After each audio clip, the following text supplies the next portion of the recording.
Fala galera, beleza? Como é que vocês estão? Sejam muito bem-vindos para mais um episódio do 122 Podcast. Galera, não se esqueçam de compartilhar, deixarem o seu like, comentarem, isso ajuda muito no nosso crescimento. Outra mensagem muito importante, temos o nosso QR Code, onde você pode direcionar o seu telefone e contribuir com esse projeto maravilhoso. Então, você tem a oportunidade de nos abençoar financeiramente. E também não podemos esquecer que se você tem interesse de patrocinar o nosso canal, nos ajudar de alguma forma, entre em contato conosco. Tanto a nossa chave do Pix como as nossas redes sociais estão na descrição, onde você pode entrar em contato. Pessoal, então é isso. Aproveitem o episódio. Roda a vinheta, Mateusão.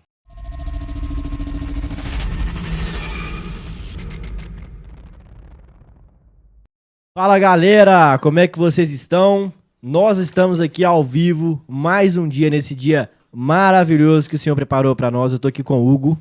Fala galera, tudo bom com vocês? Nós estamos aqui, igual você falou, mais um dia gravar aqui esse podcast sensacional. E hoje a gente tem um convidado muito top. Fala aí pra nós, Henrique. Grande Pedro. E aí? Bom ou não? Empolgação, né? Bom, mano, graças a Deus, velho, obrigado. Eu que agradeço o convite de estar aqui, é um prazer. Muito obrigado. Que isso, cara, Top, tamo cara. junto. E aí, Henrique, como é que a gente começa esse papo com o Pedro? Cara, eu gostaria de saber quem é Pedro. Quem é Pedro? Ele era aquele pescador lá que foi salvo, resgatado por Jesus Cristo. Tu és pedra? Onde Também, Jesus né? edificou a Eu acho que igreja? eu sou a réplica, né, da pedra. A pedra original já foi um tempo já, né? Mas brincadeiras à parte, cara. Eu queria conhecer mais o Pedro, dar liberdade pra ele falar um pouco, né, de quem é o Pedro, como é que foi a vida dele até chegar aqui nesse momento. Conta pra gente aí, cara, sinta em casa. Beleza? Então tá. Meu nome é Pedro, né? Eu vim de uma família cristã, né? Nasci em uma família cristã. E desde cedo, acredito que, como muitos, né? Apesar de nascer numa família cristã, a gente precisa, em um momento ou outro, ter aquele encontro, né? Verdadeiro, assim, com Deus, né? E acredito que lá por volta de uns 11, 12 anos, eu consegui, tipo, realmente entender o que era o propósito de Deus mesmo pra minha vida. Isso com 11, 12 anos. Mais ou menos. Mas assim, Caraca. começar a entender, né? Certo. Mas assim, foi quando eu realmente tive, assim, um encontro de verdade com Deus, né? Uhum. Isso é muito interessante da gente imaginar que muitas vezes a gente acredita, né? Nasci numa família cristã, logo, né? Tipo, já tenho total conhecimento, mas não é assim, acredito não, né? Tenho certeza que todos nós precisamos de um encontro, né? Tipo, verdadeiro. Então, nasci numa família cristã, desde cedo fiz parte da equipe de louvor da igreja, sempre muito envolvido. Então, desde pequenininho, lá em casa é engraçado que tem uma foto do microfone de plástico, sabe? Assim, pequenininho, cantando lá embaixo, assim, fingindo que tava cantando lá em cima. Nossa, que legal. E foi isso, basicamente. Sempre cresci na igreja. Sempre atuei bastante no Ministério de Louvor, sempre envolvido com essa parte de adoração na igreja. E basicamente é isso, né? Depois fui desenvolvendo algumas coisas, né, em relação à música, treinamentos, escolas, né, e liderando louvor também na igreja. Então, basicamente é isso. Pedro é uma pessoa comprometida, acredito, com as coisas de Deus. Espero estar sendo comprometido com as coisas de Deus. E também alguém que sonha bastante, sabe? Em conquistar algumas coisas pro reino de Deus. Tanto na área de adoração, né? Como eu tô falando. Mas também tanto na parte de trabalho, de propósito, né? De vida mesmo. Bacana, sensacional. Sensacional, cara. Sensacional. E o que você pensa a respeito de hoje com a adoração? Você falou que fez escolas, conta pra gente um pouco das escolas e sua visão hoje do louvor em si nas igrejas, da adoração. Legal. basicamente, né, 2019, eu já estava fazendo faculdade, faço direito, né, e já estava, né, continuando com a minha vida ativa ali na igreja. Só que chegou num momento que eu falei, cara, na verdade, eu sempre tive vontade, desde novo, de fazer algum tipo de escola, algum tipo de seminário teológico, musical, algo do tipo. Só que, tipo assim, nunca tinha aparecido ainda o tempo exato, ou a oportunidade exata para aquilo. Só que chegou num momento em 2019, não sei se vocês já passaram por isso, mas sabe quando você tá fazendo 1000 coisas ao mesmo tempo e você não tá fazendo nada? Tipo assim, você não tá entregando com qualidade as coisas, sabe? Sei que você quer colher maçã, mas tá plantando semente de laranja, pera, caqui, isso, romã. e meio quando você tá abraçando o mundo, sabe? Tipo assim, querer abraçar o mundo. E quando a gente é novo, jovem, a gente meio que tem isso, né? Tipo assim, de tentar fazer tipo eu agora, né? Então eu tava num momento muito assim, atarefado, fazendo muita coisa. E eu falei assim, cara, eu preciso de dar um time. Assim, eu tava muito perdido. Falei que eu preciso de dar um time, eu preciso de alguma coisa, sabe? Preciso realinhar minha visão, assim. E conversando com alguns amigos meus, aí um amigo meu falou assim, cara, você precisa fazer algum seminário, alguma escola, porque realmente você tirar um tempo pra você focar ali em Deus e realinhar, assim, a sua visão de vida, o seu propósito de vida e tal. Falei, poxa, cara, mas agora eu tô no meio da faculdade, eu já era envolvido, né, com política também, então eu já estava liderando um movimento político na minha cidade, ajudando a liderar um movimento político em Minas Gerais. Falei, poxa, cara, agora é meio complicado, sabe? Ele falou assim, não, mas você precisa disso, você tá bem, assim, no ar, assim, e tal. Falei, tá. Aí começamos a pesquisar algumas coisas. Aí ele falou assim, olha, esse daqui não, porque esse aqui é aqui perto, você precisava de um lugar que você realmente estaria fora da sua realidade. Aí esse daqui não, esse aqui é muito longe, o CFNI, né, que é uma escola Quest for the Nations, né, que é nos Estados Unidos. Esse aqui é muito longe, aí demora muito o processo. Aí pesquisando, achei o intensivo Fascinação, que é um intensivo da F-Hop, né, que é a Florianópolis House of Prayer, que é a casa de oração em Florianópolis. Eu não fazia ideia do que era casa de oração, não fazia ideia do que era escola. Entrei no site deles, li tudo, comecei a pesquisar, ver vídeos no YouTube e fiquei apaixonado, assim. Falei, cara, muito legal. Que tinha uma parte do curso, que é um intensivo, né? São 6 meses.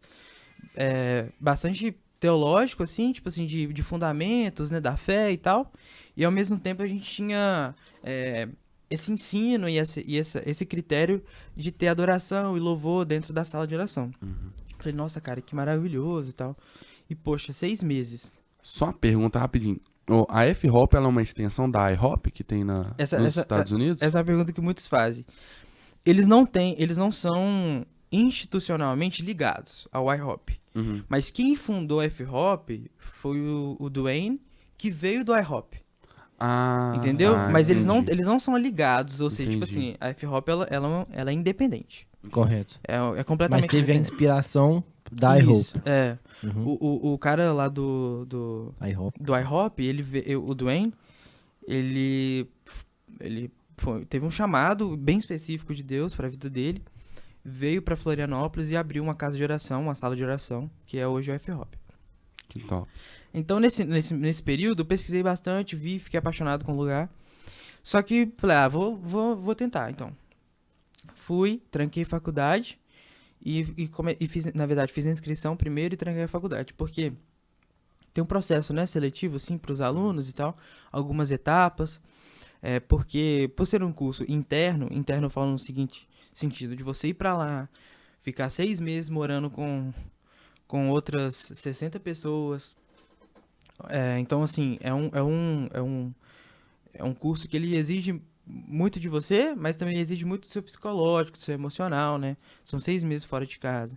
São 6 meses convivendo com pessoas completamente diferentes de todos os estados do Brasil.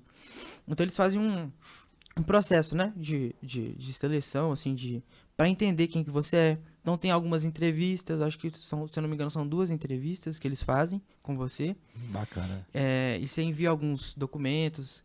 Eu tive que enviar uma carta do meu discipulador, do meu pastor, tipo assim, recomendando, realmente falando que eu fazia parte de uma igreja, que eu congregava numa igreja. É um processo, né? Porque pra não chegar qualquer pessoa lá e dar algum tipo de problema. Enfim, fiz o processo, passei, tranquei minha faculdade e fui. E, cara, assim, foram 6 meses mais intensos, assim, da minha vida, sabe? Completamente imerso, assim, na sala de oração, envolvido com a adoração. E quando eu cheguei lá, que aí começa a parte da adoração em si, além das temáticas, além das aulas sobre o tema, a gente tinha a oportunidade de fazer parte de um time de adoração da casa, ou seja, da F-Hop. Então tinha uma audição e tal, só que eu inicialmente eu falei assim, cara, eu já mexo com música, eu já mexo com adoração lá na minha igreja. Quero explorar algo Eu novo quero agora. algo novo, eu não quero Legal. mexer com isso, sabe? Aham. Tipo assim, e eu meio que tava meio... Receoso. meio desacreditado também nisso, sabe? Ah, me tô meio cansado disso. Eu tô num lugar que tem a oração como algo muito central também. Ah, vou estudar mais isso. Pensei eu, né? Claro. Cheguei lá e tal. Falei, ah, cara, eu não vou me envolver com isso, vou ficar mais na minha, não quero fazer audição. Só que aí as situações, elas acontecem, né? Meu líder de casa na época falou assim, não, cara, eu vi seu vídeo lá, você tem que fazer audição. Faz audição. Eu falei, não, cara, eu não quero e tal, não. Pelo menos faz audição, cara, você não sabe e tal. Enfim, fiz audição. E, sei lá, não sei quantas pessoas fizeram na época, são umas 30 e poucas pessoas. E só 4 passaram pra fazer parte do time. E eu fui uma das pessoas que passou pra fazer parte do time. Em um dos times de adoração da casa. Certo. Então aí começa, de fato, uma experiência bem nova. Porque além de aluno, eu tinha uma outra rotina que era de fazer parte do time de um dos times de adoração da casa. Então foi assim, algo muito, muito rico, sabe? De oportunidade. A gente tinha turnos todos os dias, de segunda a sexta. Caraca. 2 horas de turno. E os turnos, né, eles variam com adoração e oração, junto, né? Uhum. E a oração também, ela tem uma progressão musical por trás, onde a gente faz espontâneo de acordo com a oração que é cantar, que é a oração que é feita. Então, essa experiência em relação à adoração foi algo, assim, muito enriquecedor, sabe? Tipo assim, que eu aprendi muitos fundamentos, aprendi a orar e a cantar a palavra, que é algo também que, tipo, muito... que a gente tem que resgatar, sabe, para as igrejas de hoje, Com cantar certeza. a palavra.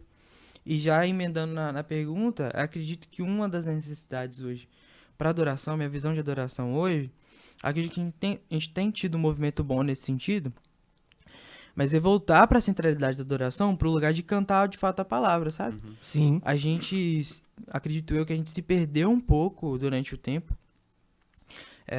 Começamos a cantar muitas coisas dentro da igreja e que a nossa adoração ficou um pouco perdida. Começamos a cantar muitas coisas. Muitas coisas diversas. E tem um ponto interessante que é o seguinte.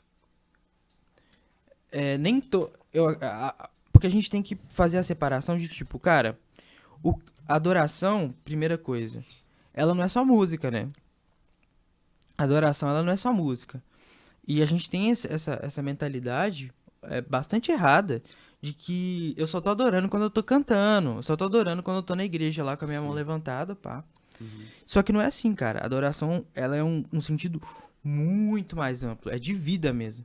Tipo, e quando você entende isso, que a adoração ela é um estilo de vida, e quando eu falo estilo de vida, não é um jargão, adoração é um estilo de vida. É literalmente, vamos supor, quando você está trabalhando, você trabalha com a seguradora, né? É um clube de Um benefícios. clube de benefícios, beleza. Quando você entende que lá no seu clube de benefícios, trabalhando lá, você está adorando a Deus, a sua vida, ela é um sacrifício, né, a Deus, de fato. O seu momento de adoração corporativa, que é aquele momento que você está na igreja, ele é muito diferente. Cara, a gente até falou sobre isso, né? Porque ambiente corporativo é muito... Pesado? Porque acontece muita coisa. Qualquer ambiente, né, que tem mais de uma pessoa, lidar com o ser humano não é fácil. E cada um tem as suas peculiaridades, tem a forma que deve ser tratado, tem a questão, né, de hierarquia. Sim. Que você tem que seguir, você tem que tentar seguir, né? Sim.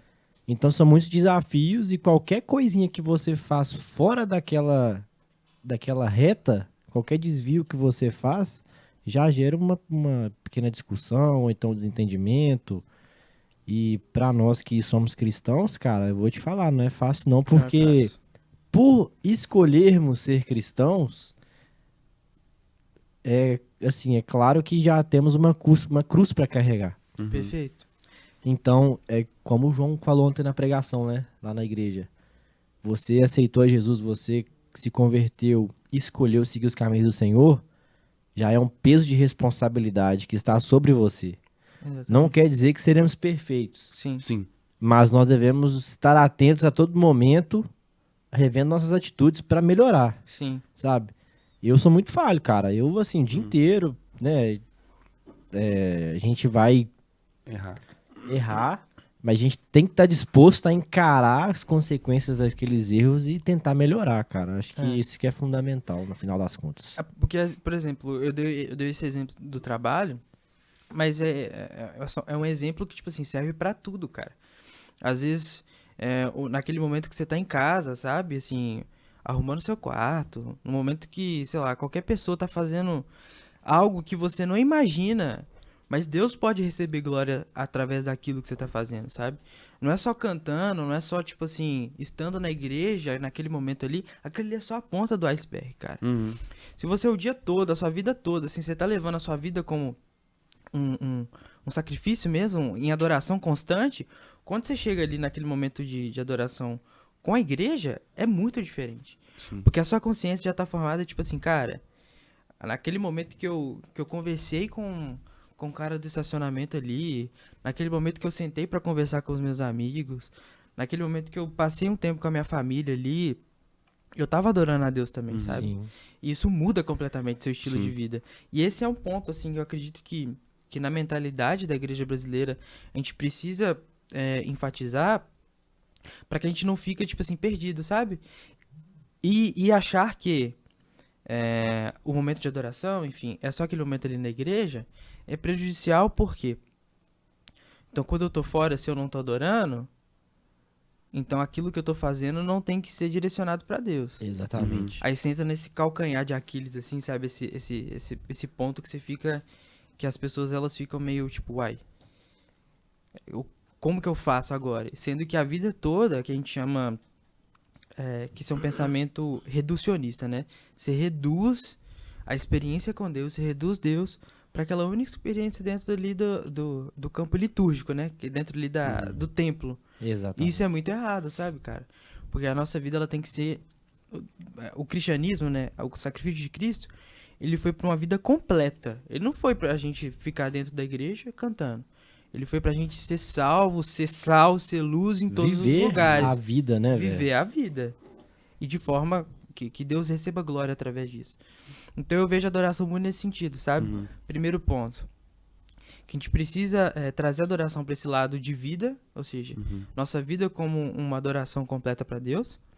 E o segundo ponto, que a gente precisa de fato, agora falando de adoração, louvor, música mesmo de igreja, trazer de volta a centralidade bíblica para as canções, porque muitas das vezes elas se perderam assim no tempo, sabe? E não é errado, cara, você compor canções que às vezes expressam sentimentos, ou que é Deus falando com você, só que aí tem uma linha tênue. Eu, como ministro, como líder de louvor, eu vou levar para a igreja uma canção que está falando dos meus sentimentos, ou eu vou levar para a igreja uma canção que vai fazer a igreja se conectar com Deus? Exato. É muito diferente. Uma música que funciona ali para o seu momento de devocional não é a mesma música que vai funcionar para o momento de adoração com a igreja. Uma música ali naquele momento de oração pessoal sua, de um momento particular seu que você está tendo ali, pode funcionar lindamente e tá tudo bem. Mas não necessariamente vai ser a música que você vai levar para dentro da igreja, entendeu? Então tem que ter esse filtro também, da parte de adoração, daquilo que a gente leva também pra igreja, porque é uma responsabilidade muito grande, né? Você tá... Eu brinco, né, que o líder de adoração, os ministros, a equipe de louvor como um todo, é tipo aquela pessoa que pega a igreja pela mão, né, e pega na mão de Deus aqui. Exato, e conecta. E conecta, sabe? Que ajuda, sabe? Não, vamos até ali. Uhum.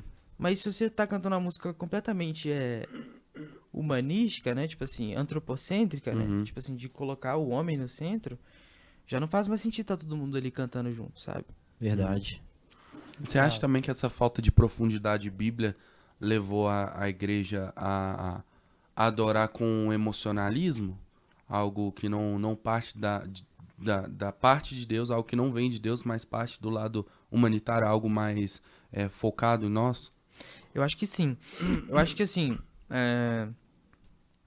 nós somos seres emocionais, né? O ser humano, ele é um ser emocional. Então, a experiência com Deus, ela também tem esse lado emocional, e tá tudo bem.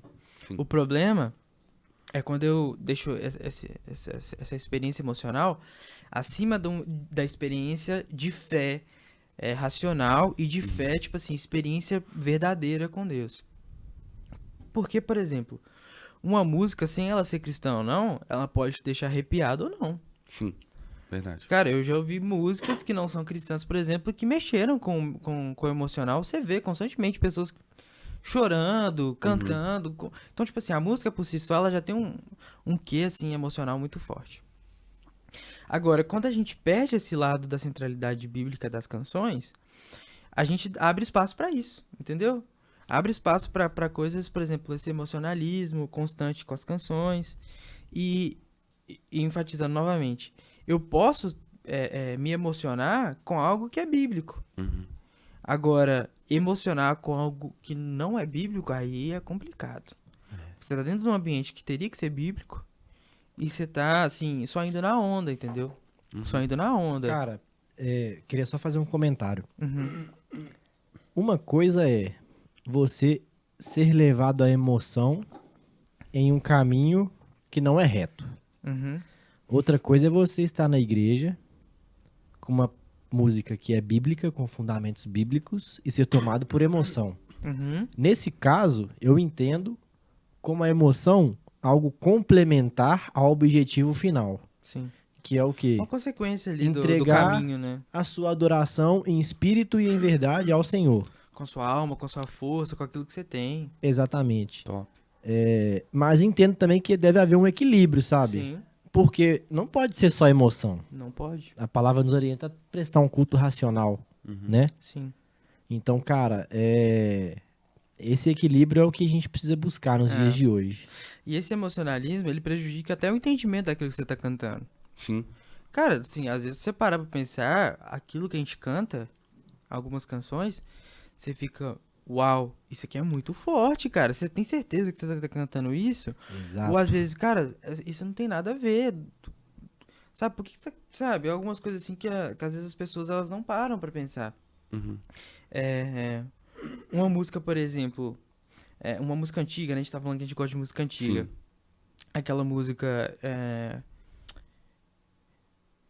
eu quero ser como um vaso nas mãos do oleiro. Quebra a minha vida e me faça de novo.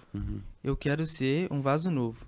Sim. Cara, você tem certeza que você tá cantando isso? Tipo assim, quebra a minha vida e me faça de novo, tá? É lindo, é bíblico, perfeito.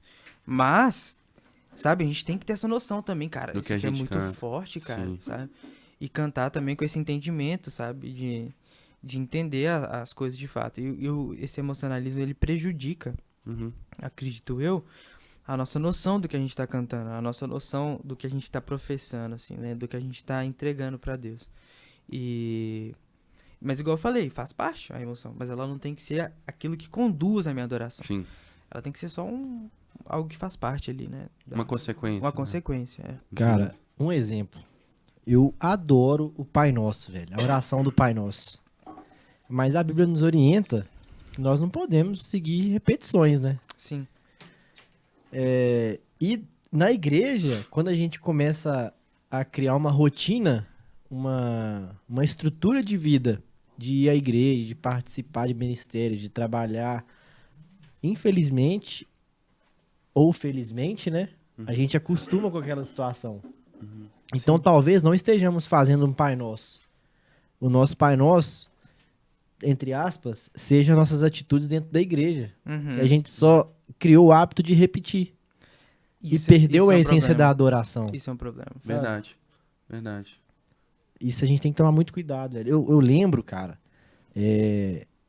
há um tempo atrás, na minha assim, época recém-convertido, que eu me batizei, por volta dos 13, 14 anos, eu dancei por 2 anos na igreja, um ministério que chama H2D. Inclusive, um salve pra galera aí. H2D. Eu achei que você tinha falado H2O, velho. Que era... Mas é muito legal. H2O. Se vocês colocarem no YouTube, vocês vão achar, galera.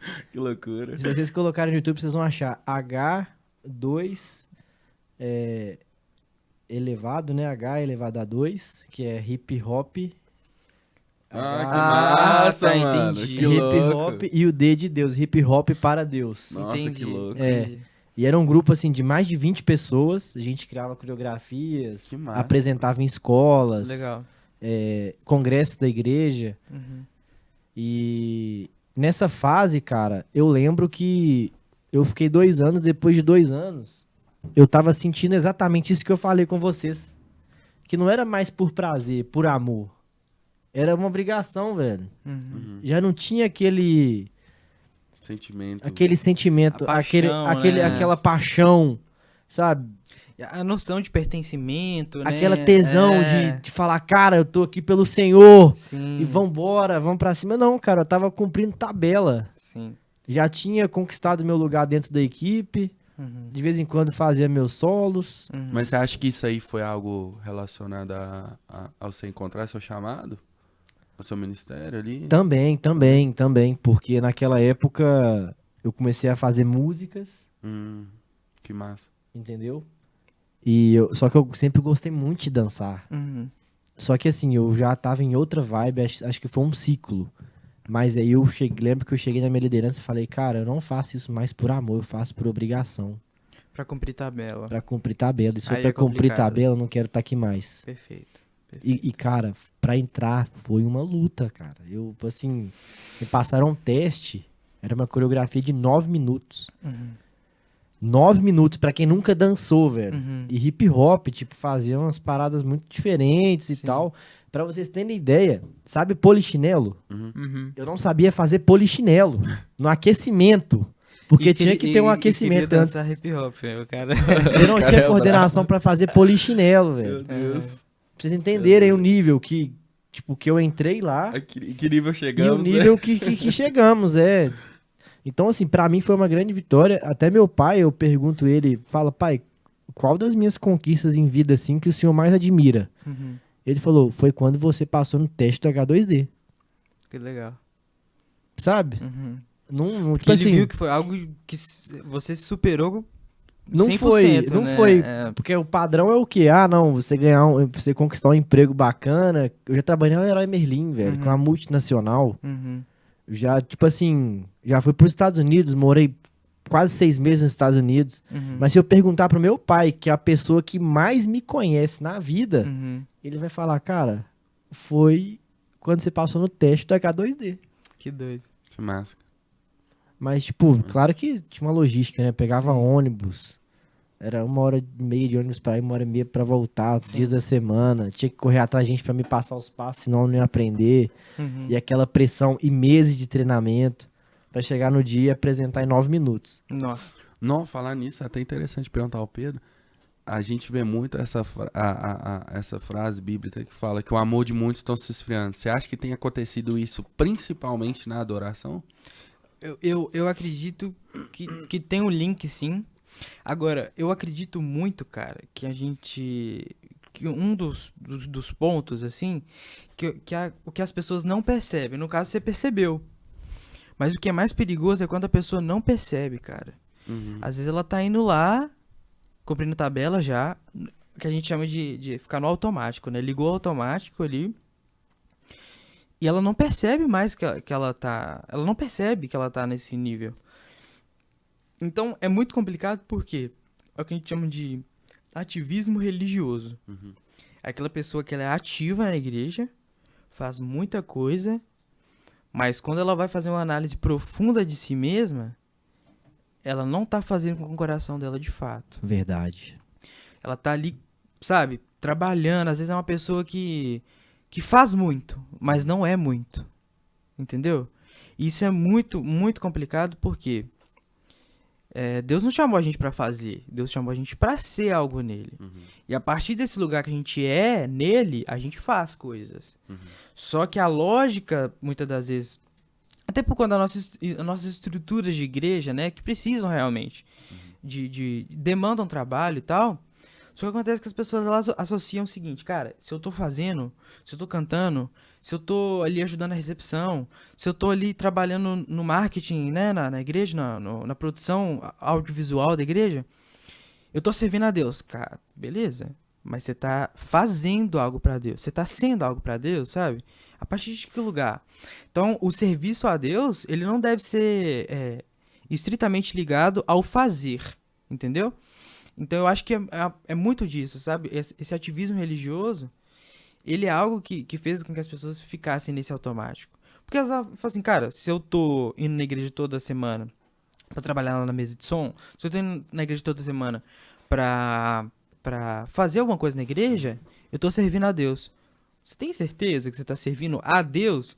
Talvez você não ache que você tá, às vezes, servindo ao seu próprio ego, ou a sua própria listinha ali, o seu checklist de tipo, domingo, domingo, domingo, domingo. Talvez você tá servindo a você mesmo, as suas próprias metas, entendeu? Então, esse é um ponto que, assim, eu falo por mim mesmo, que a gente tem sempre que voltar e parar e... Opa, peraí. Qual que é a intenção do meu coração aqui? O que eu tô fazendo de fato? Eu tô fazendo pra Deus? Eu me lembro de colocar meu coração no lugar exato quando eu tô fazendo? Então, tipo assim, é muito mais profundo do que a gente imagina, sabe? É muito mais profundo. Todos os dias, cara, Todos os dias, não. Se eu falar isso, eu vou ser hipócrita. Mas sempre que eu vou à igreja, que eu chego na igreja, que começa o louvor ali... Eu lembro da passagem do fariseu e do publicano, sabe? Que os dois entram no templo, aí chega o fariseu lá. Ah, Deus, eu vim aqui para dizer que eu tenho sido segundo a vontade do Senhor. Tipo assim, naquela soberba, eu já tenho feito tudo que eu preciso fazer. Vou te apresentar aqui a minha lista de coisas que eu tenho feito para você. Exato. E chega o publicano. E se prostra diante do Senhor e fala, Deus, eu não mereço, me perdoa, porque eu sou falho. E Deus fala que ouviu a oração de quem? Do publicano, o cara que se humilhou. Sabe o que eu tava pensando aqui agora?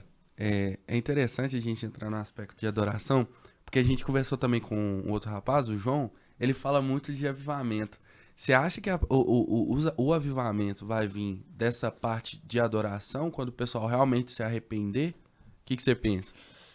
Interessante essa pergunta. Eu acho que, vamos lá, avivamento. Avivamento é muito ligado a arrependimento, né? A quebrantamento. Sim. Isso é interessante a gente lembrar. Segundo, eu acredito que o avivamento, ele vem de forma pontual também. E principalmente, quando você vai ver a história dos avivalistas, ou seja, as pessoas que de fato foram personagens principais nos avivamentos na história da igreja, você vai ver que são pessoas, assim, completamente devotas, ou seja, pessoas que tinham uma vida de oração e adoração constante, cara. A gente vê histórias aí, né, de grandes nomes, né, lá os europeus, né, você vê John Wesley, Jonathan Edwards e tal, eram caras que, tipo assim, eles passavam horas e horas, assim, orando, sabe? Sim. Então, acredito muito que o avivamento, ele é um mover do Espírito Santo que ele vem exatamente a partir também de um lugar de entrega muito forte, sabe? O avivamento, ele vem nesse sentido. E é uma obra estritamente do Espírito Santo. Mas o que eu acredito que ele nos convida para fazer parte, sabe? Com certeza. Então, tipo assim, é algo que vai vir dele. No momento que ele quiser, na forma como que ele quiser. No entanto, eu acredito muito que que ele nos convida para fazer parte disso. E o avivamento ele está muito ligado também, assim, o avivamento é ligado estritamente à salvação. Então, assim, basicamente, eu gosto muito dessa expressão, que o avivamento, ele meio que faz em um momento só aquilo que às vezes a igreja faria em 100 anos. Exato. Sabe? Então, às vezes, o que a igreja faria em 100 anos, que é alcançar pessoas, transformação de vida, o Espírito Santo faz em um momento só. Que é o que a gente vê na história, né? Pessoas, assim, que não fazem ideia do que era cristianismo, se entregando para Deus, assim, porque não sabia o que estava acontecendo. Então, é uma obra sobrenatural. E sempre uma história, tipo, muito louca, né, velho? Muito Igual louca. Saulo, quando se tornou Paulo, tava no cavalo, aí veio uma luz, ficou cego, caiu isso. e acordou cristão. Do nada, né? Pedro. Foi muito louco, cara. Foi Pedro mesmo, né? Me corrija se eu estiver errado. Uhum. Que tinha muita dificuldade de pescar, não tava pescando nada, e chegam Jesus e fala: lança a rede de novo aí. Pá! Pega aquele tanto de peixe. Isso. E várias outras, né? Ananias, inclusive, que tava comentando antes do podcast, inclusive, é o motivo que eu coloquei Safira. Foi só uma forma de homenagear Ananias, tá? Mas porque, cara, na biografia de Paulo, eles consideram Ananias como se fosse um cristão indo orar por Hitler na Segunda Guerra Mundial. Porque Deus deu um sonho pra ele no meio da madrugada, mandando ele ir até Paulo, estender as mãos sobre ele, orar sobre ele, e falando que Paulo seria um grande profeta do Senhor. Aí a Ananias, tipo assim... Mas Deus, Paulo, aquele que tava matando meus amigos? Você tem certeza? Você tem certeza? Você tem certeza? É esse cara aí que você quer mesmo? Olha, eu não tô muito afim, não. Cara, que loucura, né? E tipo assim, ao mesmo tempo, eu fui no Google lá, comecei a pesquisar sobre Ananias e Safira. E engraçado, velho, que mesmo Ananias sendo esse herói desconhecido, quando você joga no Google... Só conta história tipo, de coisa errada que ele fez, velho. Tem uma história lá que fala que ele e Safira venderam um tesouro que não podia ser vendido e tal. Mas não falam desse ponto, sabe? De que foi ele que foi até Paulo. E se ele não tivesse ido, talvez Paulo não teria escrito a quantidade de livros da Bíblia que ele escreveu. Sabe? Interessante que tem um livro que chama Formador de Heróis, que ele pega justamente esse quesito. Por exemplo, a gente pensa no Billy Graham. Billy Graham foi o cara visitou todos os países do mundo pregando o evangelho, saca? Não foi qualquer um. Foi o maior evangelista, pra mim, que já pisou aqui depois dos apóstolos. Pensa pra você ver. Agora pensa no cara que evangelizou, cuidou e fez o Billy Graham se tornar crente. Foi o que aconteceu com Ananias. Foi basicamente o cara que foi lá, chegou assim, cara, vamos lá converter. E por consequência disso, Paulo salvou muitas e muitas vidas, cara. Muito louco. Então, eu penso o seguinte, hoje, a gente, tipo assim, tem uma frase do pastor que muito interessante, que ele fala que a gente sempre é o personagem principal. No reino de Deus, a gente é o personagem principal, não coadjuvante. E, tipo assim, a gente tem muito essa pira de ser o cara. Não, eu vou ser liderar o avivamento, eu vou ser isso, eu vou ser aquilo. Mas, cara, você tem pontos com isso porque você salvou aquela vida, você foi um dos precursores para salvar aquela vida que vai salvar milhares de vidas. Cara, isso é muito louco pensar dessa forma. Porque, tipo assim, eu penso no reino como algo muito simples. Igual, quando... todo mundo tem algo muito místico. O avivamento vai vir, vai ser loucura, vai vir, vai espadar todo mundo. Tá? Sabe? Algo muito misticista. Espadar todo mundo. Algo muito... Não, tipo assim, cara, aceita? Não aceito, tô aceitando demais. Essa pira, sabe? Tipo, mas vai ser algo da parte humana, vai acontecer aqui nesse mundo físico, sabe? Com um mover espiritual. Então vai ser muito mais fácil. Então, tipo assim, todo mundo tem muito essa pira de ver alguma coisa mirabulosa acontecer, tipo né? Assim, pessoas voando, né? Esquece que Deus trabalha na simplicidade, sabe? E não só isso, né? Que que a vida humana, ela faz parte da vida espiritual, né? Sim, Com certeza. total. Então, tipo assim, às vezes as pessoas realmente entram nessa onda, né? Tipo assim, Muito meu Deus. pira, velho. É muito louco. Ô, você escuta cada história, cara. Ah, tá. Foi mal, foi mal. Assim, mudando de assunto rapidinho. Você tá tão bonito. Obrigado, cara. São vocês. São vocês. Vou falar uma frase clichê agora. Se enxerguei mais longe, é porque estive sobre ombros de gigantes. Que isso? Nossa, isso aí eu nunca tinha ouvido, Eu não. também não. Nunca, velho? Nunca tinha ouvido. Sério? Nunca tinha. Pegou isso do God of War, não foi das... Repete de novo só pra ficar. Se eu me enxerguei mais longe, é porque eu estive sobre ombros de gigantes. Ó, Nu. Profético, gente. muito bom. É, cara. Anota aí, tá? Fica a dica. Cara, deixa eu ver quantas pessoas tem ao vivo aqui na live. Pô, essa daí é uma boa pra falar pro seu chefe, hein? O que? Sobre? Essa frase aí. Você é promovido, tá vendo, né? Ô, Henrique, Não, você é velho. o cara, velho. Sou filho dele. Eu, pai. Aí, ó. Te amo, viu? Sou filho do dono. E aí, Deixa eu ver outra. que deu? Cara, 4 pessoas ao vivo. Ninguém interagindo no chat com a gente. Então, galera, sintam-se à vontade pra mandar mensagens, perguntas. Beleza? Sei que tá de manhã cedo ainda. Não tão cedo mais, já são 11h30. Mas fiquem à vontade, sintam-se em casa. Estamos aqui no 12 Podcast, tentando levar o melhor conteúdo possível pra vocês, convidando pessoas maravilhosas, capacitadas pelo Senhor.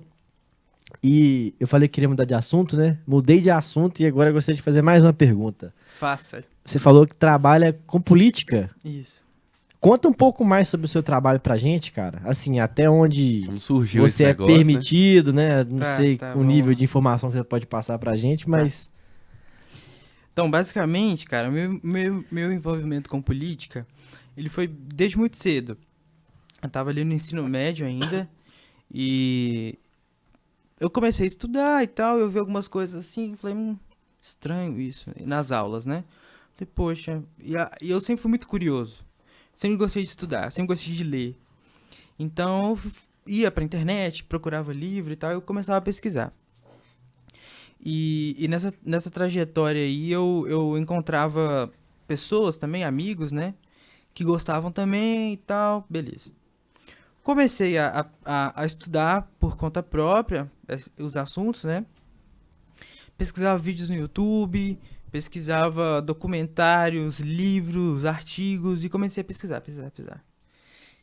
Então ali no ensino médio eu comecei a ver muita coisa que era comunicado ali através das aulas que não estava batendo muito com a realidade. E quando eu falo de realidade, eu não falo nem de opinião, eu falo assim de ciência mesmo, de fatos mesmo. Ou de fatos que eram omitidos, né? De coisas que não são faladas. Falei, poxa, que estranho. Então nisso eu comecei a me formar intelectualmente falando por conta própria. Comecei a estudar e eu fazia discussões em sala de aula, debatia com professores, sempre de modo muito respeitoso, porque eu não gostaria também, se eu fosse professor, que algum aluno ficasse de forma desrespeitosa, mas sempre tentando manter ali né, a postura, né? Isso foi bom, porque, tipo assim, eu adquiri respeito também dos professores e aval também para poder discutir os assuntos. Então, às vezes, se eu via que o professor estava falando sobre algo, eu colocava a minha opinião, falava sobre alguma coisa que eu acreditava ser diferente. E isso foi bom. Uhum. Então, a partir do ensino médio, que foi realmente a minha abertura de mente para a política. Nesse momento, eu comecei a ficar bastante engajado. Então, foi ali naquela época que as manifestações começaram a ficar evidentes, né? Tinha muitos anos que o Brasil não tinha um movimento político nesse sentido, né? De manifestações e tal. Participei de muitas manifestações na época. Foi criado na época um movimento no Brasil político, eu participei desse movimento. Liderei o movimento na minha cidade aqui em Contagem. Ajudei também na liderança do movimento em Minas Gerais. Foi um momento muito legal na época. E qual é o nome do movimento? o MBL, o Movimento Brasil Livre. Na época que o movimento era legal, sabe? Na época que o movimento era bom, sabe? Nos primórdios ali. Nos primórdios. Na época que, assim, as críticas minhas são públicas ao movimento, então é tranquilo falar sobre isso. Mas na época que o movimento tinha um propósito, claro. Claro, a gente sempre começa um propósito bem intencionado. Depois se perdeu bastante e eu saí do movimento, assim, já deve ter uns 3 anos mais ou menos que eu não Mas tô você lá. acha que isso foi por causa das pessoas que estão hoje coordenando isso? Tipo, o Kim... Eu acredito que pode ser, assim, a liderança, eu acho que é um pouco distante da realidade, assim, eu acho que é estranho. E realmente, assim, ficou um pouco perdido, sabe? Mas os humanos são suscetíveis a erros e algum deles pode ser que coloque tudo em jogo. E ficou sem propósito. Conheço pessoas, ainda tenho um relacionamento ainda com algumas pessoas, são pessoas bacanas. Mas, assim, realmente não era mais meu propósito de vida, não batia, discordava muito de muita coisa, então preferi sair. Legal. No entanto, sempre continuei envolvido. Fui para a área de Direito, fazer faculdade de Direito. E na faculdade de Direito é um dos cursos, acredito eu, mais politizados que existem, né? Porque você tem realmente o estudo da política como ciência e tal. E fui aprofundando, estudando, e eu nunca deixei de estudar a política também como ciência. Fui fazendo alguns cursos paralelos de ciência política e tal, eu sempre estudando. Só que até então, o meu envolvimento com a política sempre foi de ativismo, ou seja, sempre foi de voluntário, né, de trabalhar em prol de um Brasil melhor, aquela coisa toda. E ainda tenho esse lado. É um princípio. É um princípio, sim. Mas sempre foi nesse lado de ativismo, sabe? De organizar grupos, manifestações, esse tipo de coisa. Então fui pra faculdade e estudando mais, aí eu encontrei barreiras novas, né? Porque a faculdade é um outro nível também de debate. Mas foi muito bom, porque eu fui crescendo nesse sentido. Então me desliguei do movimento. Nesse sentido, quando eu me desliguei do movimento, por muitos contatos, aí acabei participando de campanhas eleitorais e tudo mais. E a partir desse momento, eu comecei a ver na política também como uma oportunidade de trabalho em si. Então comecei a participar de campanhas, aprendendo também o que era estratégia política, como que se fazia. E é até interessante a gente falar sobre isso, porque eu acredito muito na participação cristã na política, como uma forma também da gente poder influenciar pessoas, influenciar ideias. E foi quando eu realmente tive esse senso de propósito, sabe? E voltando lá depois eu fiquei 1 ano e meio lá na F-Hop, né? E quando eu voltei bastante, assim, claro, objetivo e comprometido com esse propósito. Eu entendi muito bem que, tipo assim, uma das vertentes para que o Senhor tinha me convidado a participar e chamado era nesse braço da política. Eu falei, cara, eu vou entrar de cabeça nisso então.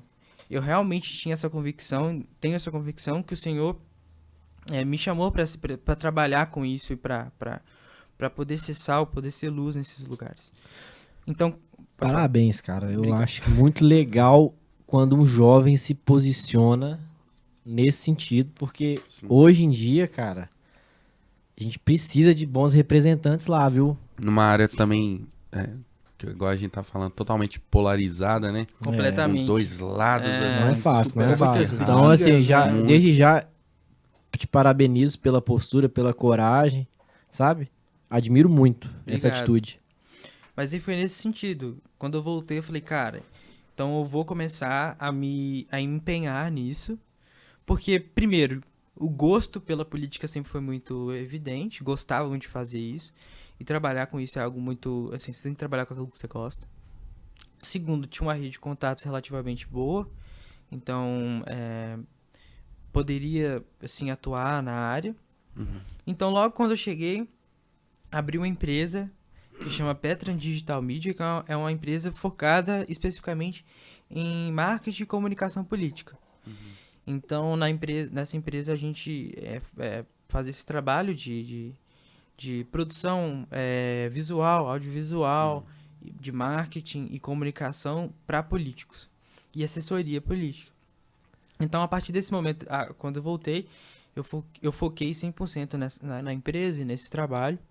E hoje eu atuo exatamente com isso. Hoje eu atuo com assessoria, com comunicação e com estratégia política. Sensacional. Entendeu? Cara, só um minutinho pra gente dar um pouco de liberdade pros convidados aqui da live, né? Mandar um salve pro Jorge, tá sendo show. Jorge Willer. Tá aqui do nosso ladinho interagindo. Sejam como o Jorge. Sejam como o Jorge. Jorge é o melhor. Ele é o melhor, velho. Meu Deus. Ele é muito bom. Giovanni Maduro, ô paizão. Ele falou, te amo também. Ele tava assistindo. Que legal. Te amo, paizão. A Mari falou, oi, Pedro. Vó Fia te assistindo ao vivo. Quem mandou? Mari. Minha avó. Deve ser minha tia que tá falando que minha avó tá me assistindo. Ela falou, oi, Pedro. Vó Fia te assistindo ao vivo. Minha avó. Manda um salve pra ela aí, ó. Abraço, um beijo pra minha avó. Gilmar Gilcelli. Conhece? Deve ser meu pai. Ó, que legal, cara. Gilmar é meu pai. É seu pai? Ele perguntou, o que mudou na sua vida depois que você foi para a F-Hop? Quer que já responde ou quer ver mais comentários aí? Não, por enquanto é só isso. Tá. E a Mari falou que o áudio tá muito baixo. Vou aumentar um pouquinho aqui então. O que mudou na minha vida? Só um minutinho, Pedrão, por favor. Como é que tá aí, Matheus? Tem acesso... Galera, eu tô ajustando aqui, ó. Vocês me deem um feedback, por gentileza, pra gente melhorar esse áudio aí, tá bom? Aumentei um pouco aqui. Vocês puderem comentar, por gentileza, pra gente manter a qualidade da gravação aí, tá ok? Mas vamos lá então, Pedrão. Pode falar, cara. Cara, o que mudou, assim, de forma bem objetiva, foi alinhamento mesmo da minha visão e meu propósito de vida, sabe? Lá me possibilitou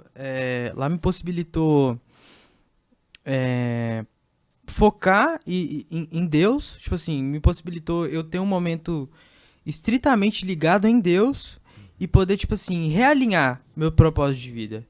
Então, eu fiquei, igual eu falei, 6 meses de aula e depois eu fiquei 1 ano servindo como missionário. Então foi um momento muito bom, onde eu cresci e amadureci. Então, se eu posso resumir o meu momento na F-Hop, o que mudou na minha vida foi realinhamento de visão, propósito e amadurecimento. Top. Sensacional. Mas, voltando na política aqui, o que você pensa a respeito da igreja não entrar em aspectos políticos, ainda mais para nossa geração? Tá. Esse é um assunto que até eu tenho uma aula que eu dou lá na F-Hop, que é uma aula que a gente chama de Ciência Política e Intercessão.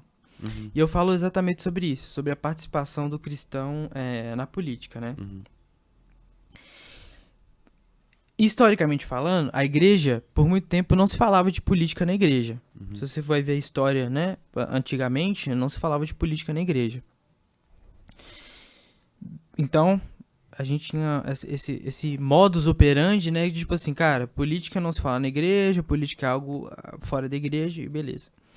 Só que a gente teve, nessa última década, um movimento político muito grande religioso. Então começou a se falar muito sobre política. Só que, e essa é a minha crítica, mas ao mesmo tempo assim, eu entendo porque faz parte de toda mudança. Começou a se falar muito, só que sem base, entendeu? Tipo assim, aí começou a se falar, blá blá blá blá blá, e sempre quando se falava era tipo assim, vai falar de política, é só pra apresentar um candidato da igreja. Exato. Poxa, mas tá, ok. Mas assim, eu entendo que faz parte desse movimento até a gente se aprofundar. No entanto, a crítica que eu tenho a esse movimento político dentro da igreja é a falta de embasamento. Então, tipo assim, porque vai falar de política, mas só fala de 4 em 4 anos, ou de 2 em 2, Verdade. e é quando ela vai apresentar o fulano que é o candidato da igreja. Gente, isso é completamente assim, fora da realidade. Como que você quer que a pessoa vota no cara e você leva ele lá na igreja e tal, aí você é o candidato da nossa igreja? Não é assim. Eu acho que a igreja ela precisa de uma formação também política. Uma formação política, eu falo de conhecimento mesmo, sabe? O que é a política? Sabe, tem gente que não sabe o que é o voto, gente. Às vezes a pessoa só aperta o número lá. Ela não sabe nem como funciona o sistema, sabe? Uma informação que blinde a pessoa de ser comprada por um pão com mortadela. Pois é, entendeu? Mas é real, entendeu? Real. É um conhecimento, assim, no mínimo técnico. Saber como que funcionam as eleições, sabe? Então, essa é a minha crítica. Agora, os extremos são terríveis. Não se falar e falar até demais. Uhum.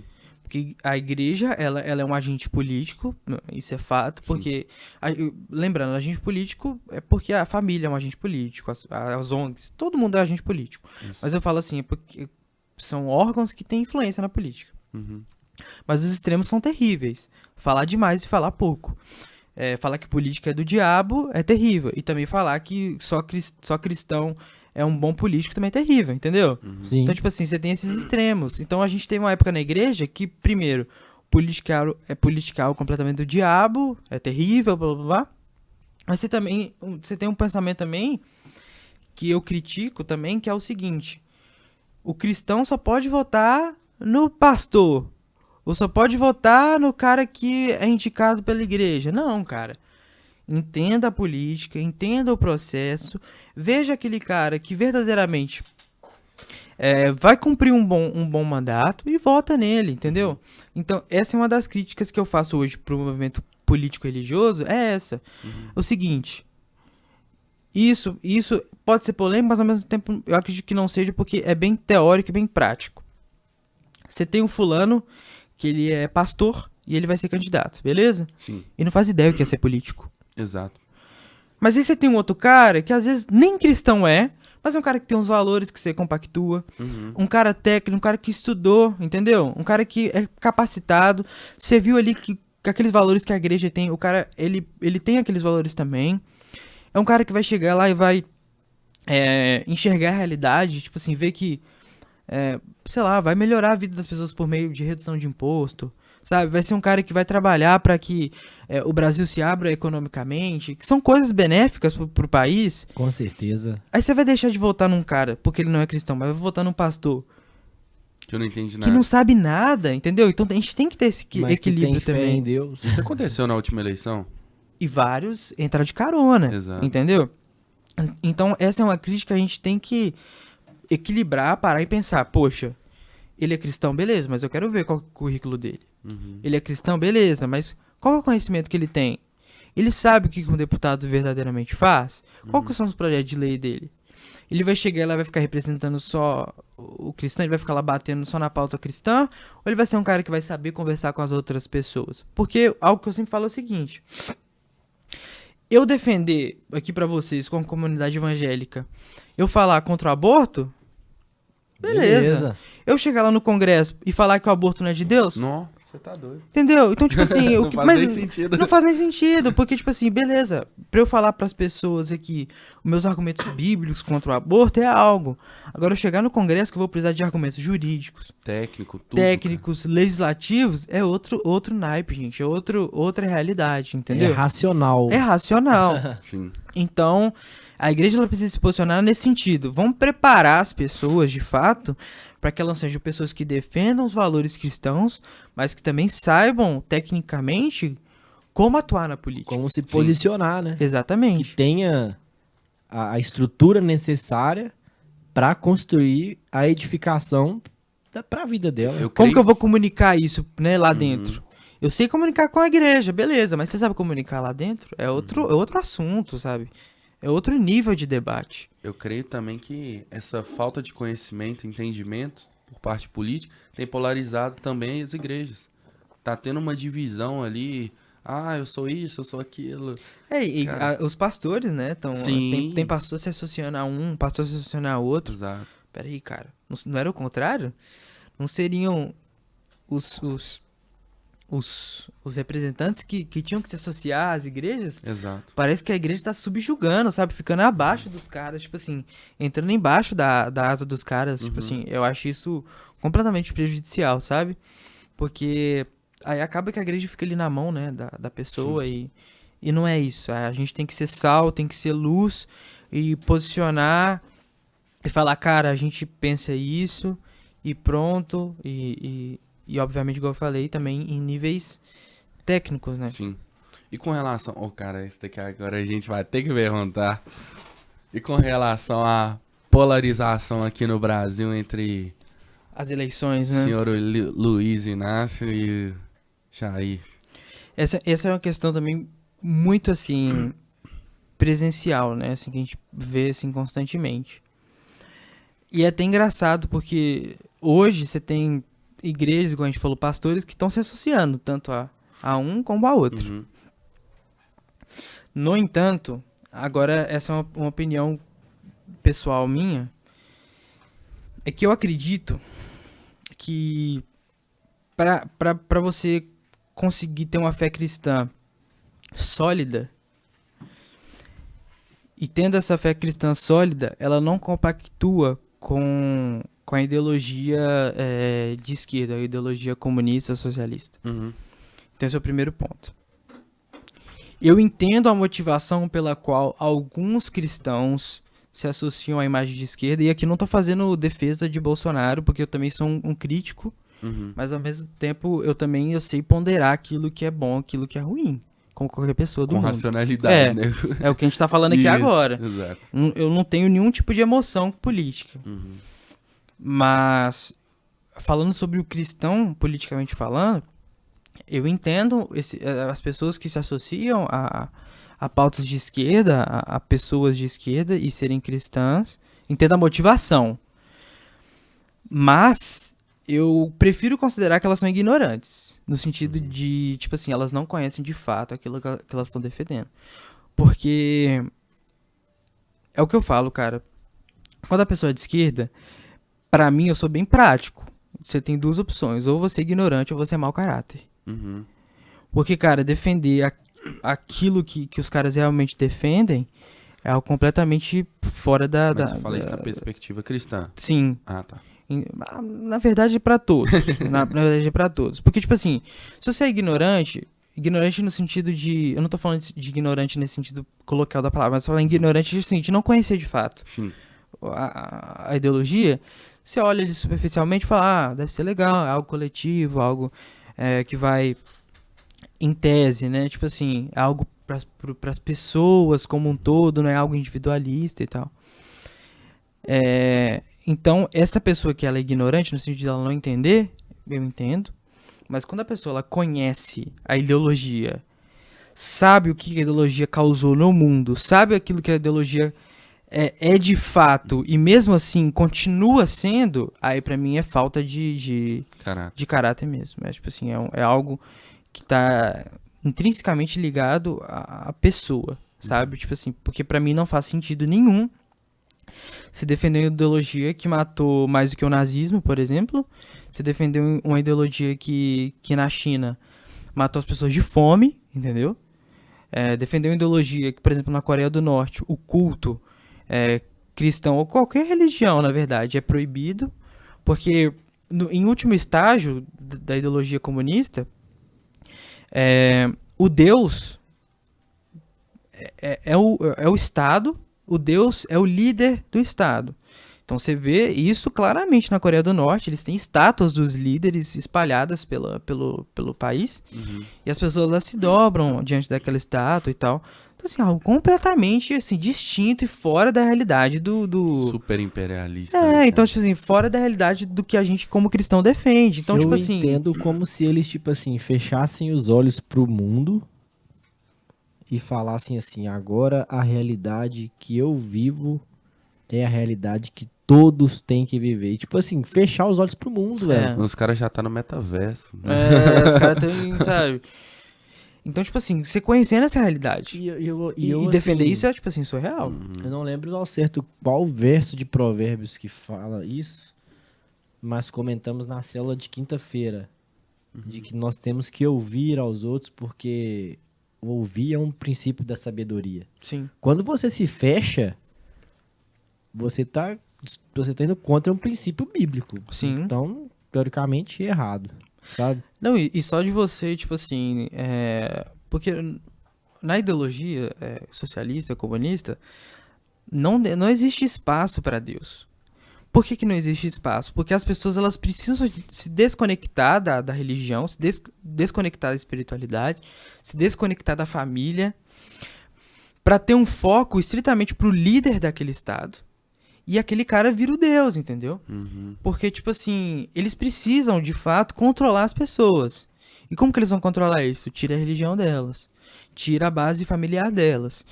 Então vai tirando aos poucos para aqui, para que ela não sobre nada mesmo, de fato eles tenham uma devoção completa ao Estado, ao líder daquele Estado.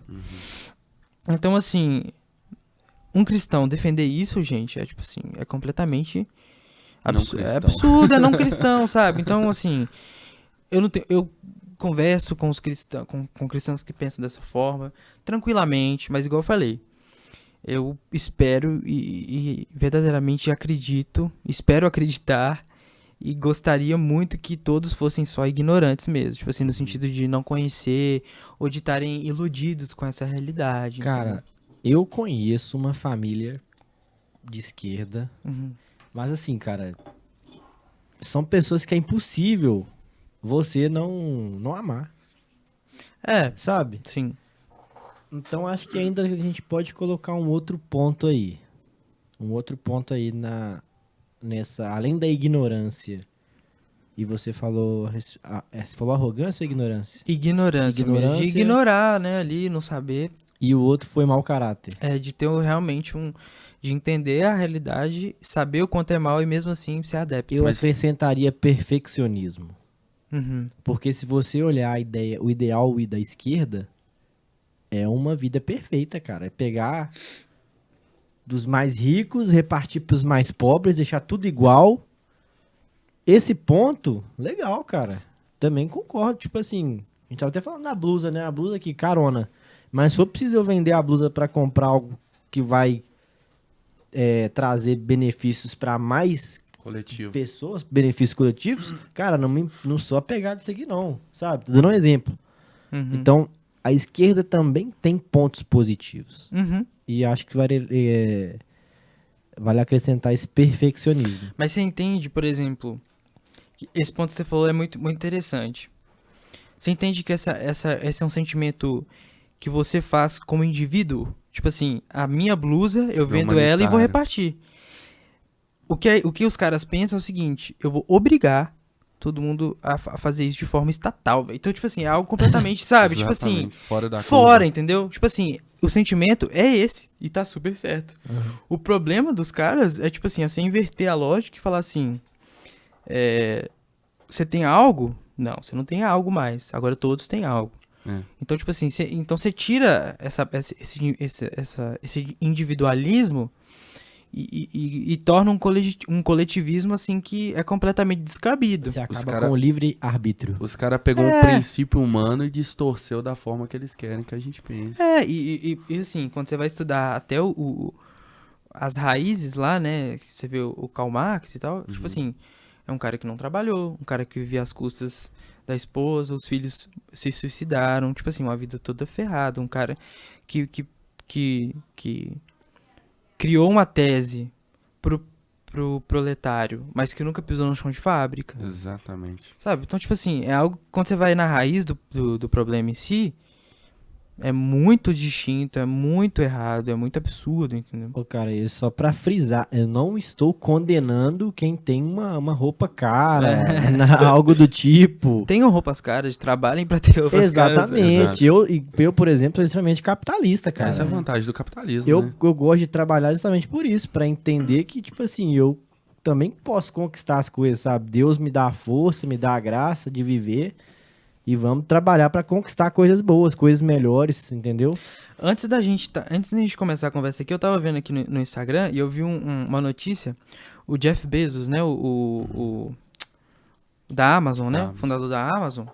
Ele, em uma semana, ele doou 118 milhões de dólares. Doou. Precisou de alguém mandar ele fazer isso? Pô, esses caras doam muito, cara. Doa. Precisou de alguém, tipo, precisou do presidente dos Estados Unidos ou, sei lá, um político criar uma lei e falar assim, o Jeff Bezos vai doar. Exato. Não precisou, cara, entendeu? E ele só pode fazer isso porque existe uma economia livre, entendeu? Exato. Existe um capitalismo pujante, assim. Então, assim, benefícios, cara, e lógica, sabe? lógicas econômicas que só são possíveis em um sistema dessa forma. O próprio Musk, né, comprou parte lá virou dono, né? Comprou a maior parte de cotas pra dar uma liberdade pra galera, né? E doou muito dinheiro também, Exato, cara. Ele é um... A maioria dos bilionários, eles têm um contrato assinado de que quando morrerem, a herança não ficará integral para os filhos.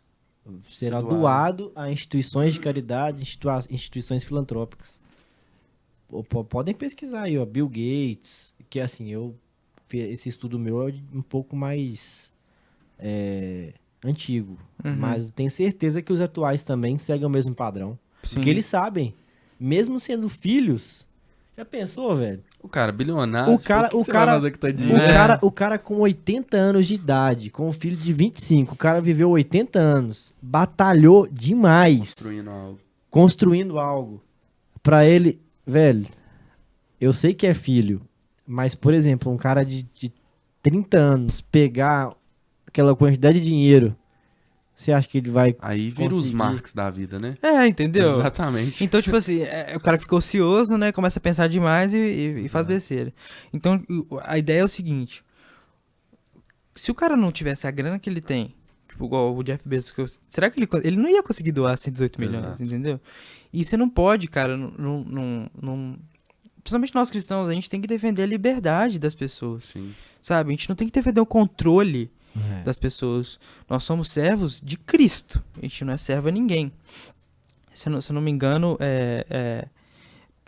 Pedro, né, fala que antes vale obedecer às leis de Deus do que aos homens. Ou seja, até que ponto aquela lei ou aquela norma ou aquela regra, até o ponto que ela não interferir os princípios divinos, eu sigo. Se ela passou do limite dela, tá errado, tá contra os princípios bíblicos, pula fora. não sigo, entendeu? Então, tipo assim, o cristão ele tem que ter essa noção também.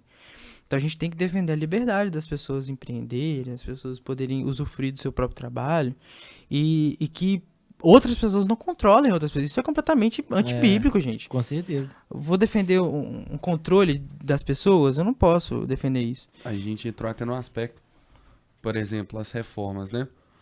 Galera muito fala que ia beneficiar os ricos e tal, só que a gente não para pra pensar que além dos caras mover a nossa economia, dá muita moral pro Brasil em si, os caras doam dinheiro demais pra dentro do Brasil, cara. Não, e sem falar na geração de empregos, né? Exatamente. Você quer emprego? Você precisa de um cara rico que vai fundar uma empresa, cara. Exatamente. Você precisa de... Então, tipo assim, é uma lógica, gente, que é tipo assim, ela é muito simples, entendeu? Sim. Uma grande empresa que vai gerar 1000 empregos, você precisa de ter um grande cara. Sim. E outra, vamos combinar. É muito mais fácil hoje um cara ele pegar uma fortuna, investir ela tudo em ação e ficar de boa. Eu dou muita moral pro empreendedor, eu dou muita moral pro empresário, porque que ele tá fazendo? Ele tá pegando o dinheiro dele e arriscando, porque abrir uma empresa é risco, cara. Isso. Entendeu? Ele tá arriscando o dinheiro dele, ele tá abrindo uma empresa no Brasil, que é um lugar completamente maluco. Difícil, leis tributárias doidas, entendeu? Então, tipo assim, ele poderia muito bem ir pra um outro país e deixar o dinheiro dele só rendendo. Só o cara tá acreditando no país, ele tá investindo. Fora que os empreendedores sustentam a nossa economia, né? Grande parte dela. Cara, eu preciso contar algo pra vocês. É um desabafo. Conta, desabafo.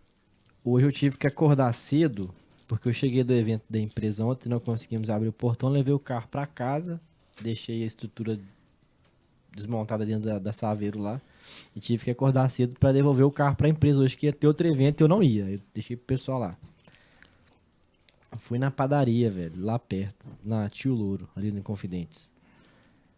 Aí montei um pratinho de, né, não tinha tomado café ainda, comi só uma banana em casa, deu R$9,50. Aí tô lanchando, velho, comendo lá. Só que sabe quando você não tá cheio?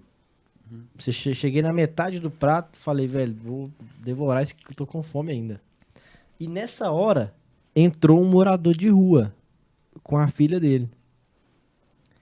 E aí eu juro, velho, que eu fiquei assim, pensando, velho, falei, cara, tem metade aqui, só que eu ainda tô com fome. Será que eu dou pra ele essa metade ou eu como porque eu vou ter ralar o dia inteiro hoje?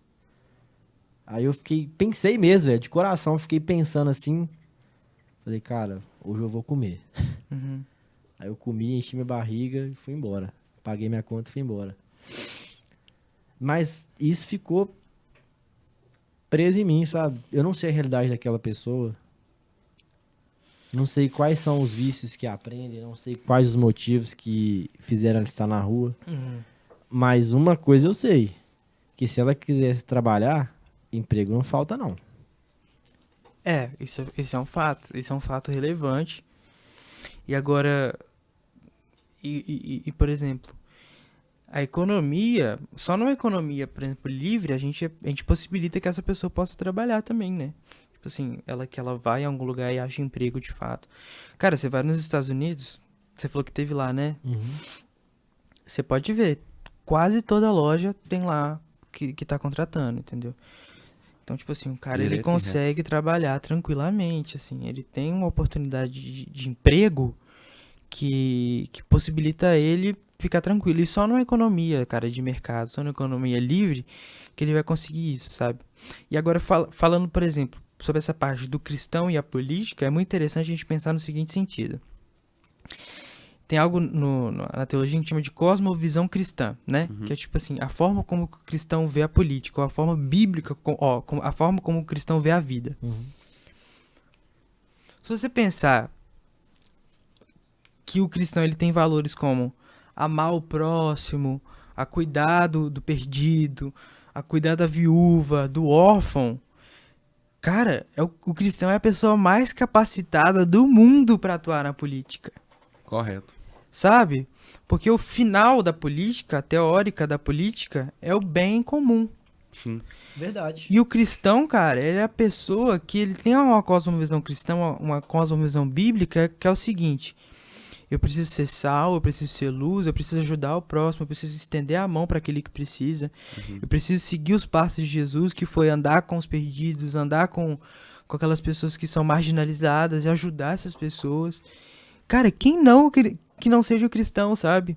Então eu acredito muito nisso, dessa capacitação do cristão, para que ele verdadeiramente atue na política, não só como levantar a bandeira o cristão, mas como um cristão verdadeiro, sabe?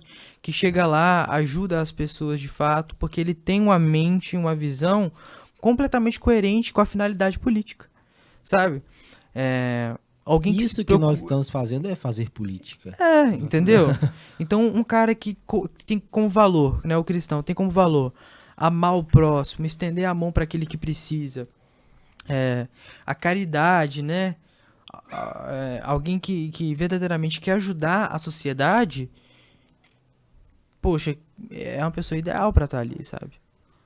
É verdade. Uma pessoa ideal para estar ali, porque vai bater muito com a finalidade, cara, final assim da política, né? Um outro mandamento que não está na lista dos 10 mandamentos, mas que é um mandamento que é falado na Bíblia é cuidar dos órfãos e das viúvas. Das viúvas, sim. Sabe, velho? Isso é muito forte, cara, se a gente for parar pra pensar, porque o homem, muitas pessoas até dizem, né, que a gente sabe que homem sofre um pouco mais que a mulher em relação a responsabilidade, né, de ser provedor e tal. Nós acreditamos nisso como cristãos. Sim. Então, cara, se o homem pensar nesse ponto de cuidar dos órfãos, das viúvas, já é um ponto super positivo. Já muda a realidade. Verdade. Cara, que loucura, né? O papo aqui tá bom. Tem comentário aí? Deixa eu ver. Vamos ver aí. Que loucura, hein, Pedro? Doideira, né, cara? Doideira, cara. E essa é uma missão, né? Uma missão que inclusive eu convido as pessoas, sabe, a fazer. Cara, se interesse, ore pela política também, né? É outra coisa que Paulo ensina. Ele ensina de forma bem diretiva. Ore pelos governantes. Sim. Independente de quem sejam, ore por eles, se envolvam, que é algo importante para a vida, né, da sociedade. Agora, se eu fazer uma pergunta, você também tá disponível para dar essas aulas nas igrejas? Sim. Convida? Sim. Atualmente eu dou uma aula que chama Ciência Política e Intercessão, para um curso de oração que a FEOP tem. Eu dou essa aula por lá, mas eu dou essa aula específica porque é para oração. Sim. Mas para falar sobre cristão em política, sobre posicionamento cristão na política, com certeza, estou disponível assim para falar e para ajudar o pessoal nesse sentido também, sem problemas. Que top. Aí, galera, quem quiser chamar o Pedro aí, nós vamos deixar o e-mail dele, o contato dele na descrição para chamar ele para palestrar. Isso aí. Falar com relação ao cristianismo e à política. Isso aí. Top demais. Quero mandar um salve pro Alex Pires, meu primo. Tamo junto, primão. Saudades de você, cara. Saudades demais. Quero muito te reencontrar, viu? Tamo junto mesmo. Muito obrigado por nos prestigiar aqui. Querem mandar um salve pra alguém? Salve pra geral aí. Pra todo mundo que vai assistir, tá assistindo. Não, cara. Você é político agora, né? Salve pra todos, né? Não só pra alguns, mas pra todos. Tá tão bom esse momento aqui que eu perdi a noção até do tempo, cara. A gente até já Eu passou, tô né? tranquilão. Eu tô tipo assim, velho. Tô muito tranquilo. Tá muito bacana. Verdade, tá muito bom. Tá, e também velho. estamos aprendendo pra caramba aqui, né? Sim. Cara? Bom, Você cara. tá doido. Nossa. Cara, agora eu quero contar outra coisa pra vocês. Ontem, vocês conhecem o Eliezer Timiniak? Sim. Do canal Do Via Via Infinda?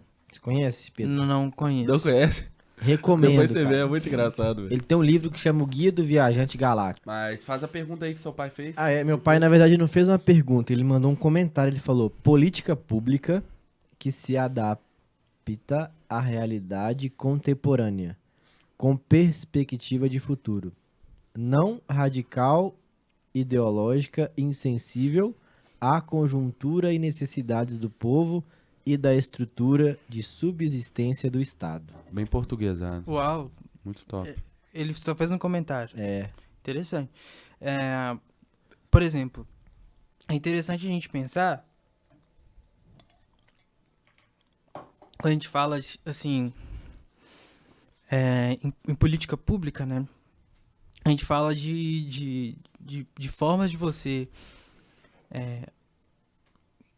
interferir na realidade das pessoas e que melhora a vida delas. E na minha opinião, a melhor forma de você ajudar as pessoas é fazendo com que o Estado ele saia da vida delas. Porque assim, hoje você vê no Brasil que o Brasil você tem uma carga tributária muito alta, você tem muitas regras, muitos desafios, né?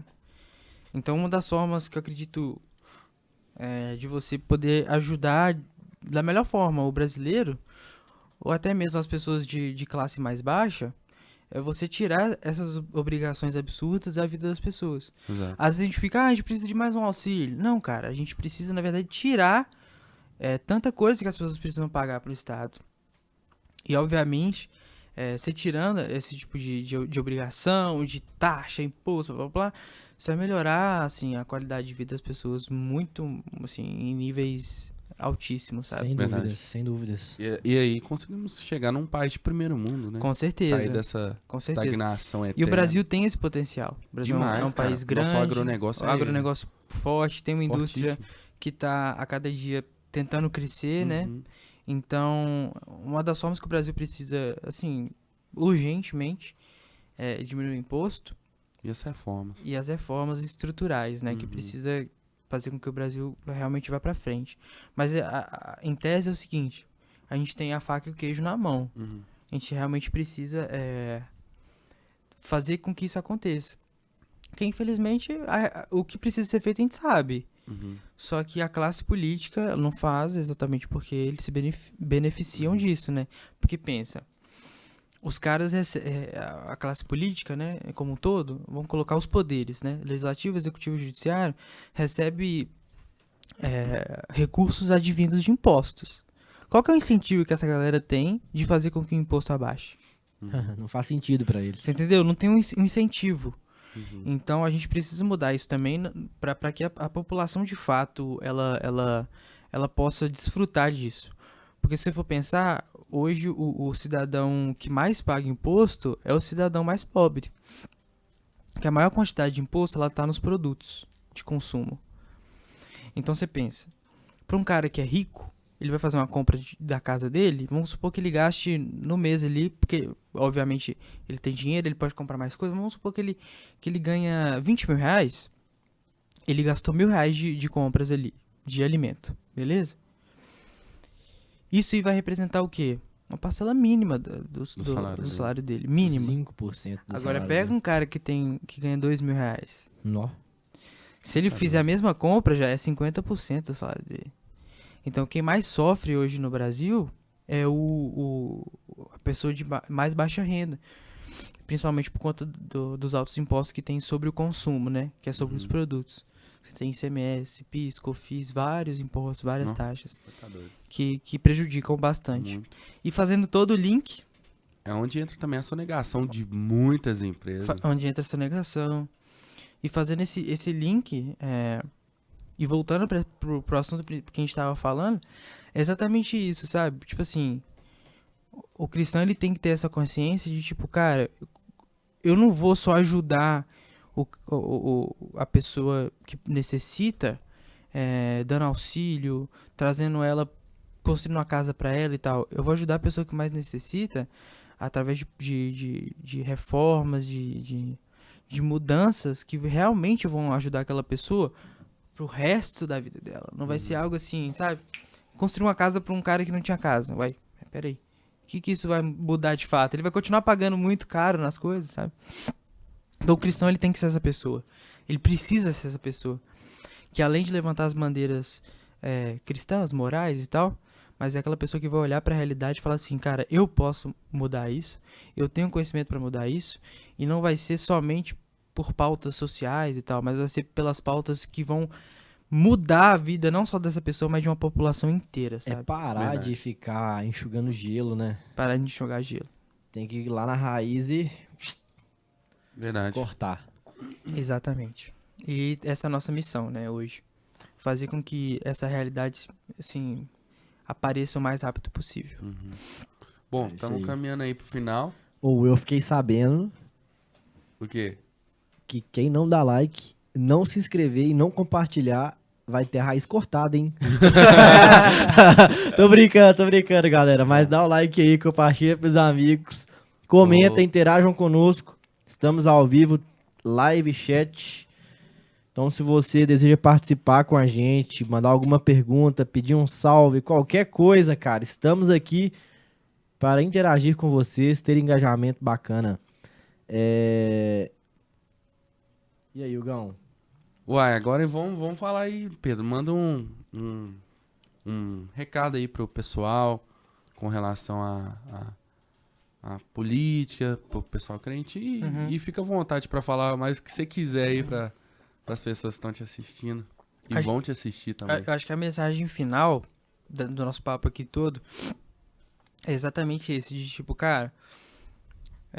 se envolvam com a temática da política, para os cristãos principalmente. Orem acerca da política, mas não orem de forma vazia, não orem só por aqueles que vocês gostam, mas orem por todos os governantes, porque essa é uma diretiva que Paulo dá, né? Orar pelos governantes para que todos vivam em paz. Então, assim, se envolvam com as temáticas. Se a gente for analisar, né, a narrativa bíblica ela é política.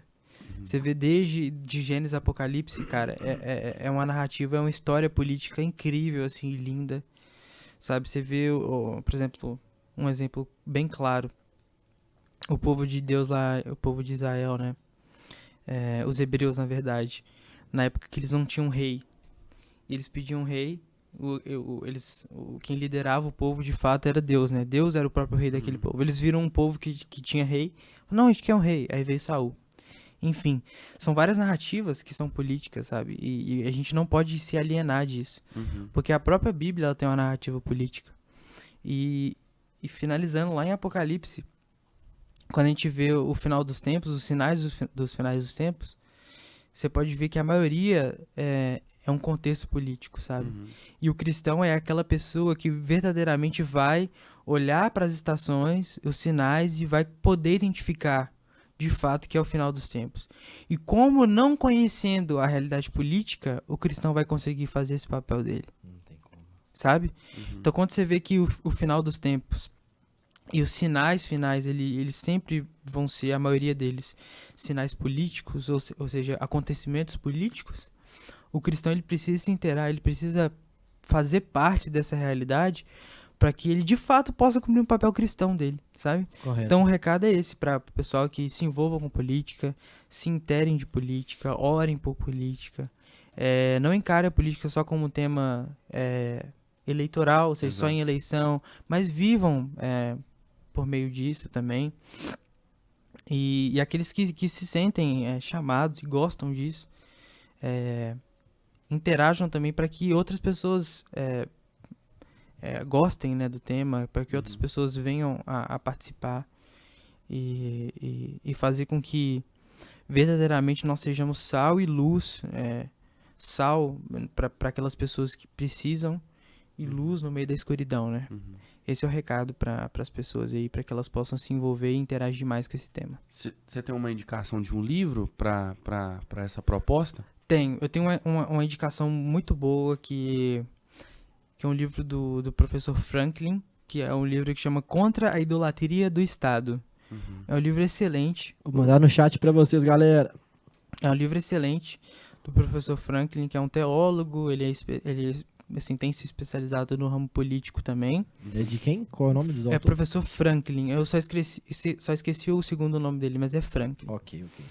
É um livro que fala sobre contra a idolatria do Estado, ou seja, que o cristão ele tem que ter um posicionamento político, mas ele não pode idolatrar também o Estado, as pessoas que estão no Estado. É um livro muito bacana. Tem alguns outros livros, por exemplo, você tem A Lei, um livro que chama A Lei, que é de um autor que chama Frédéric Bastiat. Frédéric é F-R-E-D-E-R-I-C-K. C é mudo, entendeu? Frédéric. Confere aí, por favor. Não, é sem o K. Okay. Só assim. Frédéric? Bastiat. B-A-S-T-I-A-T. Ok, Bastiat. Que fala um pouco sobre a lei, como que ela é formada e como que ela não deve imperar sobre os valores e tal.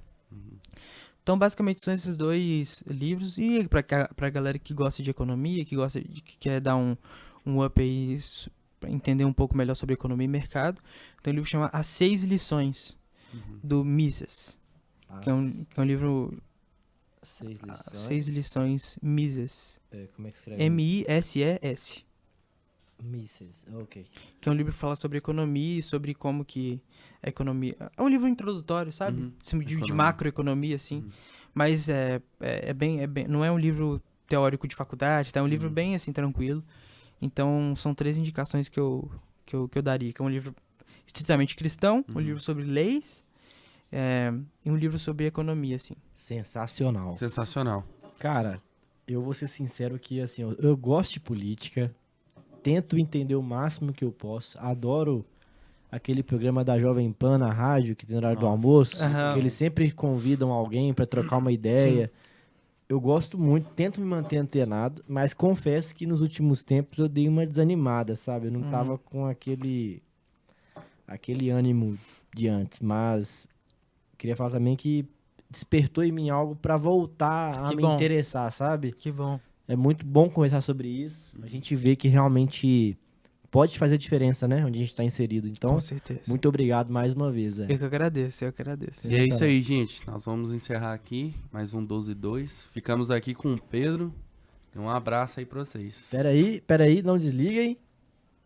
Sigam o Pedro nas redes sociais, não, isso, Pedrão? Isso. O Instagram dele é PedroHDSC. Isso. Fé, Política, Direito e Música. Isso aí. Fechou? Sigam Matheus Elias Reis, Kinema Produção. Queria agradecer a Kinema aí, né? Por mais uma vez nos ofertar, abençoar com essa estrutura maravilhosa. Estamos tentando melhorar episódio a episódio. Agradecer ao Jorge, que está por trás das câmeras, mas tem nos auxiliado bastante, tem orado por nós. Não é não, Jorjão?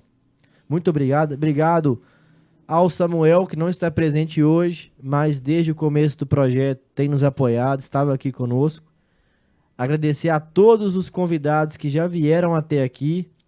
Os convidados que ainda não vieram, já queremos agradecer também por cederem o tempo. Obrigado a todos que têm nos acompanhado, têm compartilhado, têm valorizado esse trabalho, que tem sido um trabalho árduo, né, não, Hugão? Tem sido edificados, né, cara? Tem sido edificados. E, cara, nós só temos a agradecer a todos vocês, porque são vocês que constroem tudo isso que está acontecendo aqui, ok? E a pergunta que eu faço é a seguinte: tem mudado sua vida? Mano, demais. Cara, tem mudado muito a minha vida. Tem Cara, agregado muito bom, muito né? Você valor. já ouviu alguém falar com você assim, quando a pessoa vai te falar alguma coisa, ela fala assim, cara, eu vou te falar isso aqui, mas o meu ouvido está mais próximo da minha boca. Sim. É exatamente isso. Antes de espalhar essa mensagem pra qualquer pessoa que nos assiste, cara, quando eu chego em casa, que eu vou assistir os cortes depois, me impacta de uma forma que eu não sei explicar. Uhum. Surreal, né, cara? É surreal. Surreal. Eu falo Surreal. a transformação que tem causado em nossas vidas. Até falei com os meninos essa semana.